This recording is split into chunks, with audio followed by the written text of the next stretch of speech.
Hey everybody, this is Johnny Van Zandt from Leonard Skinner with my guard dog Chanel. We like watching Stirring the Pot with Dennis Aloia, Chris Massey, and Matthew Schwartz. Anyway, we're going to stir the pot on American Hearts Radio, Web TV.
Hey, good evening, everybody. Welcome back to our May edition of Stirring the Pot, live from Atlanta, Georgia. I'm one of your hosts, Dennis Aloia, and I have Mr. Matthew Schwartz to my left and Mr. Chris Massey to his left. We're doing a my extreme left. To your extreme left, right. He is extreme, yes. Thanks for pointing that out. Anyway, we've had a couple of requests to kind of tell the audience a little bit more about who we are and what we're all about and what we do. So let me start. I'm Dennis Aloia, one of your hosts. I am as you can see, a U.S. Navy veteran. I'll turn around and show you my proud shirt. All right, how about that? I was part of the Gator Navy, the amphibious forces. Very proud of my service. And I'm also a full-time magician. I do a lot of magic shows around the area and outside the area as well, and was fortunate enough to do a show 2 weeks ago with Mr. Brian Shirley, a fabulous comedian, at the Lake Arrowhead Golf and Country Club in Waleska, Georgia. We sold out, and they had to turn away 100 people, and now they want us back. So we're going to come back in August. So I'll be telling you more about that as time progresses. Matt Schwartz, I'd like you, Matt, to introduce yourself to the audience and say a little bit about what you're all about and what you do. I'm Matthew Schwartz. I am the proprietor of the Schwartz Law Group, and we're based in Marietta, Georgia. I'm originally from New York. I spent about 17 years in Los Angeles, where I opened my private practice there, and moved to Atlanta about 2007, reconstituted my private practice here, and I'm a general practitioner with concentrations in business law, business litigation, entertainment law, commercial real estate. And I have 2 young boys, a lovely wife, and my interests are softball and racquetball. Cool. My name is Chris Massey. I've been the owner-operator of Massey Gutters for 18 years, servicing the gutter industry here in the Atlanta area. I also have the Chris Massey Band, country rock group. We have 3 albums out. We've played all over the country, videos. You can find all our stuff at www.reverbnation.com/Chris Massey Band. And on Saturday, June 11th, we'll be at the Bistro in Tifton, Georgia, and Sunday, June 12th at Skipper's in Tampa, Florida, and back here in the metro area, June 25th at Will Henry's in Lilburn, Georgia. Great. You got a great band, and you have a great practice. I've seen both of you guys in action, so... Anyway, last month I came up with an idea about our observation of the month.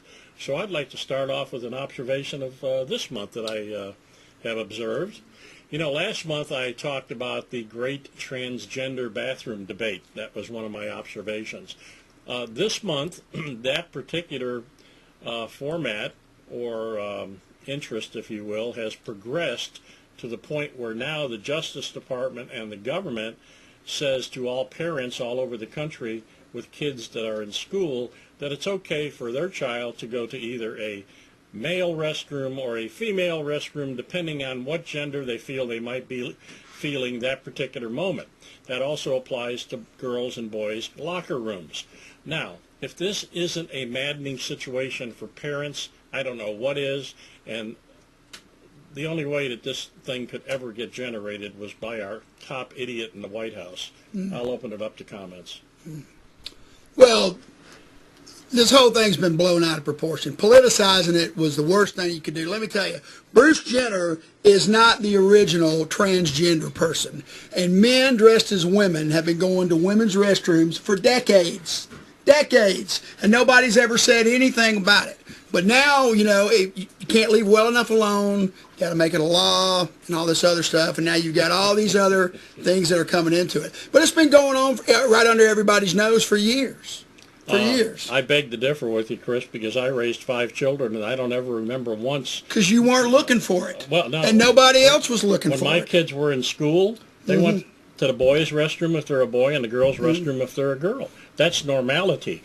They're changing everything in this country into being an abnormal situation. Matt, did you want to have any comments on that subject? Yeah, I think it's important that we talk about what focus on the narrow issue that I think everybody's upset about, and that is that it's not necessarily the fact that people want to keep transgendered people out of a particular restroom as much as it is to keep out people with nefarious intent from going into another bathroom. Now, as Chris said, that, you know, this has been going on for a while, and since the 60s at least. Well, probably before Probably that. even before that. Yeah. But by not setting a standard, you're pretty much giving license to an unspoken, undesirable circumstance. And I think that's what people are up in arms about. They don't want men to, just on the basis of the fact that they, quote, self-identify as a woman, because anybody can say that, there's no testing that, to be able to walk into a woman's bathroom and start preying on young female victims. And I think that's what people are upset about. It's not directed at transgendered people.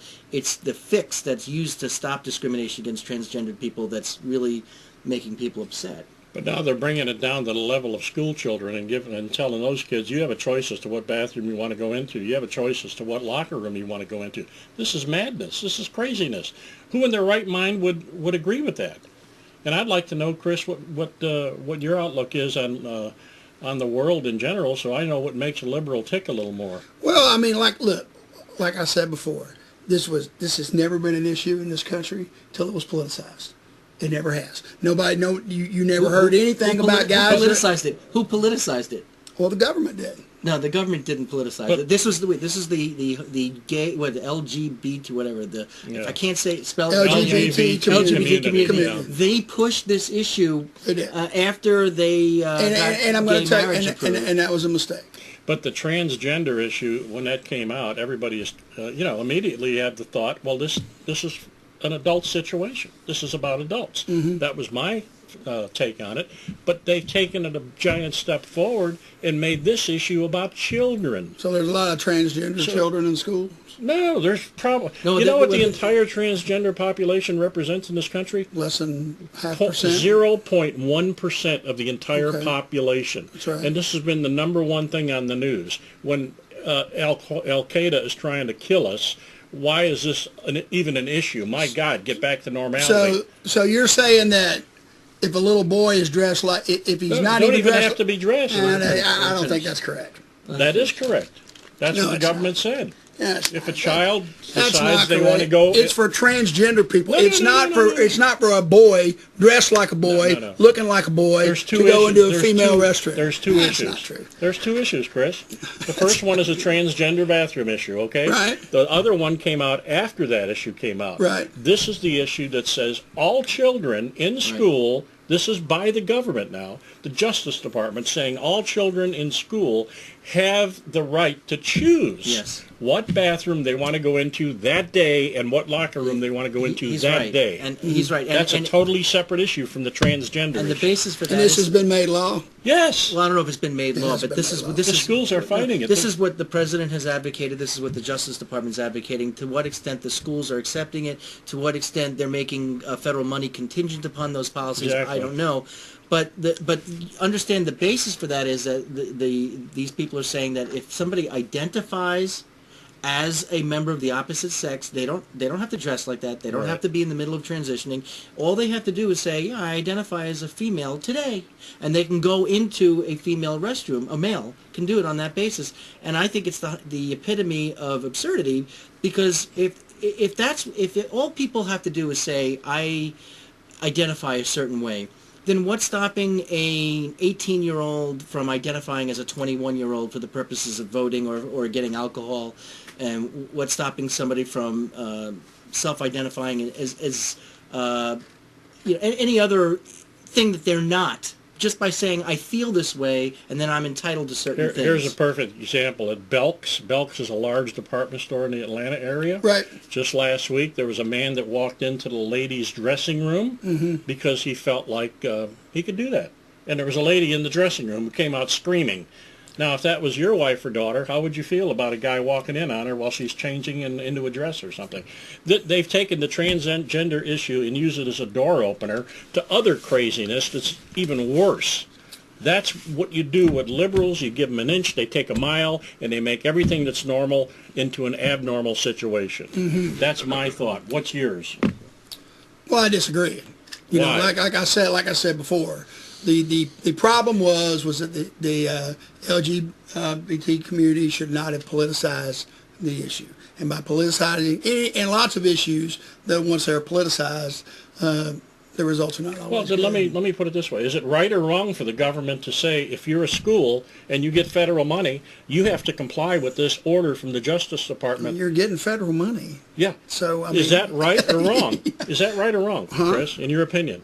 well, I mean, they make other rules there at the school, too. Oh, so then it's right for children to go into any restroom depending on how they feel that day. Wait, there's two different issues. The first issue is, should the federal government decide have the power to control your policies if they're giving you money? That's one issue. Right. The other issue is, okay, putting that aside, does the federal government have the right side on this issue? And I think that's what you're getting at, right? I mean, is the government advocating for something that's appropriate and good for public policy? Of course not. Well, I want to hear what Chris says. I mean, look, my thing is this. I mean, I don't think there's a lot of transgender kids in school, and I don't think a little boy is going to be able to walk up to a teacher and say, I feel like a girl today, and she's going to let him go into the girls' restroom. What about the custodial My wife is a school teacher, and I can promise you if that happens, she's going to go, we need to call your mom about that today. You need to go in the boys' restroom. And maybe your wife will be disciplined for that. But what about the custodial staff? Could the custodial staff go into a female restroom? I mean, because they feel like a girl that day? I mean, I think Dennis is right. It's opening up a very dangerous door.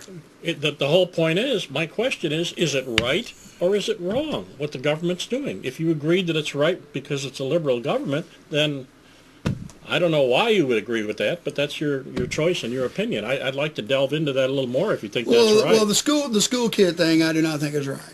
Okay, I'll give you that. Transgender people being able to use, adults using the restroom that they feel like they need to use, I don't see a big issue with that. I mean, I really don't. Okay, Why? well, let's talk about that, because on the one hand, I see where you're coming from, and I agree with it, and that is, we shouldn't discriminate against somebody on that basis. But by Right. saying it should be okay for them to go use the bathroom of their choice, what other doors are being opened with that policy? And that's what's opening the door. How it's being done, we're letting other, what could be malintended people to go into restrooms for the purposes of predating, is that a word? Predatory. For predatory purposes. Well, They're look, going into another There restroom. wasn't nothing stopping a guy from dressing up as a woman and going in and spying on women or molesting kids before this ever happened. Well, that's not exactly true. There was the What was stopping him? the norm. The norm was that Yeah, but if this you- wait, guy, let me but these finish. people aren't the norm. No, but That's the thing. That's okay, because now if you're saying you can go in there just because if you feel like it, you can go in there. Now you don't have to be dressed like a transgendered person or look like a woman. Now anybody can just walk in on a whim and say, I just feel like it now. It's not it's not what used to be. There may have been situations in the past, there always have been, there always will be, of people flouting the law. But now when you're normalizing men going into women's bathrooms under any circumstances, just on the basis that they feel like it, you're sanctioning or encouraging and inviting a lot of mischievous conduct. Well, I Yep. tell you what, when I see a law that says that they can go in there just because they feel like it, we can continue this conversation. But I haven't seen any law that says that. The only thing I've heard is that men dressed as women, transgender, using the women's Well, this restroom. came out within the last week or so. from the Justice Department. He's saying that there's not a law, though, and it's just a bunch of talk. We have policies, and everybody's opinion taking it to this extreme and that extreme. No, it's not talk from the government. It's a directive that Obama has directed the Justice Department to enforce with any school that gets federal funding. But we can go on to another topic. You got anything in particular that you've got as far as an observation? Yeah. Yes, I do have an observation. All right. I do have an observation. Since the GOP came to be in 1856, there have been three major financial crises in the United States of America. The first one being the Long Depression of 1873, which was the first international crisis that affected Europe and America. The Great Depression of 1929, and of course the Great Recession of 2008. If you do your research on this, you will find that in all three incidences, there was not only a Republican in the White House, but these Republicans were preceded by Republicans in the White House. And you may think that's a coincidence. I don't really think that it is. I stand by what I've always said, is that other than Abraham Lincoln, Dwight D. Eisenhower was the best Republican president this country's ever had. He understood economics. He understands that when you make rich people and corporations pay a higher tax rate, that at the end of the year they're more apt to spend that money and invest it instead of hoarding it in the bank, which is exactly what they did when George W. Dumbass was president for 8 years. They got the biggest tax cuts in American history, and these people sat on the money, did nothing with it because there was no consequences for sitting on the money, and after 8 years of those tax cuts, we were left with a 10% unemployment rate, which is proof into putting to me that tax cuts do not create jobs in this country. All it does is makes rich people. Well, then you explain to me why we didn't have. Where were the jobs when George Bush was president, Dennis? Where were they? 8 years, biggest cuts in history, 10% unemployment when it was done. What happened? Remember a guy named Ronald Reagan? He set the groundwork for a fabulous economy. We're not talking about Ronald Reagan. We're talking about George W. Bush. You just went back to the 1860s or whatever it was. I want to go back to the 1980s. Reagan set the groundwork for the biggest expansion in history. Incorrect. Biggest peacetime expansion happened under Bill Clinton. Let me finish. He set the groundwork for Clinton, who came in and made it all happen. Yeah, it sure did help George Bush Sr. a lot, his policies, didn't it? Reagan's policies, they helped new taxes. Yeah. Well, taxes create, listen, when you have less taxes on a manufacturing company, they're going to take the money that they save and create new jobs. No, that's the way capitalism works. No, it doesn't. I've been a business owner for 18 years. You want me to tell you what? I'm not interested in creating new jobs. Why? I'm interested in making a profit. And that's what everybody is interested in doing. You give me a tax cut for $50,000, I got 2 crews that I'm keeping on the road. I don't have 3. Why am I going to go hire another crew? Why am I going to go hire more people? Industry. You know what I'm going to do with the money? I'm going to put it in the bank. 8 years, these tax cuts to create jobs. And when it was over, there were no jobs. There were no jobs. Where's all the shovel-ready jobs that Obama said were ready as soon as we passed the stimulus package? Have you seen any? I haven't. That's billions down the tubes, okay, that he basically corrupted. You Republicans will never give him any credit for getting this economy back on track. I'll give him credit for one thing. He's done a great job with killing Muslims with drones over in Saudi Arabia, Syria, wherever ISIS is prevalent. He's done a great job in that. I'll give him credit for the drone strikes. Other than that, nothing. Nothing, huh? Matt? I was just going to say that it's up to individual business owners what they want to do with their tax breaks. Exactly. It's not about forcing people to create jobs. It's about not over-regulating people and not stealing from them to redistribute to everybody else. People should have the right to do with their money what they want to do with their money. But it stands to reason, though, that the more you tax people, the less they're going to want, especially your business, okay? The more you tax businesses and the more difficult you make it for a business to operate, not just with taxes but with regulations, the less businesses are going to become established, the less businesses are going to want to grow because it's much too difficult to do that. We want an environment in our country where a business can be started easily and can thrive easily. And under a system that's taxing you heavily and regulating you heavily, that's not going to happen. And without businesses, you don't have jobs. Happened in the 50s, year after year after year after year. You were telling me how great the 1950s were on the last show. Dwight D. Eisenhower, 70% tax rate. for the richest people in this country and corporations. Coming off of a federal FDR tax rate of 90%. That's correct. Right? He reduced it. 20%. Yeah, and imagine what would have done if he reduced it to 50%, and then 30%. It could have been terrific. No, it's incorrect because companies are going to sit on the money. Not every company. Would you agree? Would you agree that spending money is what makes the economy roll? Yeah. Okay. Yeah. Okay. If I've got all this excess money, I don't agree with that. spending money doesn't make the economy move? I think it's part of it, but you know, the ability to make money, the ability, you have to have people feel like they can take a risk. People make money when people spend it. You have to have people feel confident that when they take a risk, okay, to make a business, when you want an environment where new businesses are going to be created, because new businesses are going to have to hire other people, right? So in order to entice people to do that, you have to show them that the risk isn't terrible, they're not going to be overregulated, they're not going to be overtaxed. Mm-hmm. That's it. I mean, when people want to be able to enjoy the fruits of their labor. They want to be able to keep their money. Some people will put it in the bank. Some people will send their kids to college and make the world a better place. And some people will try to invest more in their business and grow their business. Your story is not the same story as every other entrepreneur. You're making a blanket statement, Chris, and I disagree with that. Some businesses will hoard the money, but a lot of them will expand their businesses and open up other businesses, other locations. That's how you get rich. That's the great American dream. Well, they did in the 8 years George Bush was president. Well, if you got statistics on how many did and how many didn't. Well, I know after 8 years of it, we had a 10% unemployment rate. It was 5% when he took office. So it doubled. But what does that say about how many businesses kept the money and how many didn't? I don't know.